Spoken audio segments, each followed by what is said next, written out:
Want to study in Germany? Then Excella is the best option. Admissions with scholarships available. Call 9881 96666. ఢిల్లీలో నిర్మించిన BRS నూతన కార్యాలయాన్ని మే 4న CM KCR అట్టహాసంగా ప్రారంభించబోతున్నారు. బీఆర్ఎస్గా మారిన తర్వాత పార్టీ కార్యకలాపాలకు జాతీయ స్థాయిలో కార్యాలయం ఉండాలనే ఉద్దేశంతోనే ఢిల్లీలో శాశ్వత కార్యాలయాన్ని నిర్మించారు.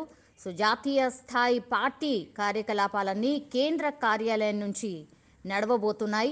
వివిధ పార్టీలను ఒకే వేదిక మీదకి తీసుకురావడం, అలాగే అక్కడే సదస్సులు సమావేశాలకు పార్టీ కార్యాలయం ఒక వేదికగా పనిచేస్తుందని పార్టీ వర్గాలు అయితే చెప్తూ ఉన్నాయి. సో జాతీయ స్థాయి బీఆర్ఎస్ కార్యకలాపాలన్నీ ఇక్కడి నుంచే జరగబోతున్నాయి.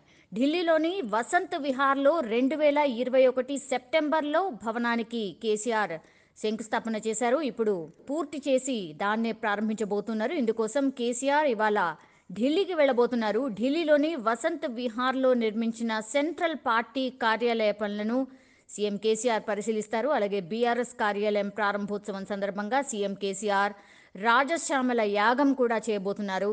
ఈ ప్రారంభోత్సవ కార్యక్రమంలో మంత్రులు, ఎమ్మెల్యేలు సహా 200 మంది బీఆర్ఎస్కి సంబంధించిన ప్రజా ప్రతినిధులు కూడా హాజరు కాబోతున్నట్టు తెలుస్తోంది. మంత్రి ప్రశాంత్ రెడ్డి ఇక్కడ ఏర్పాట్లను పరిశీలిస్తూ ఉన్నారు.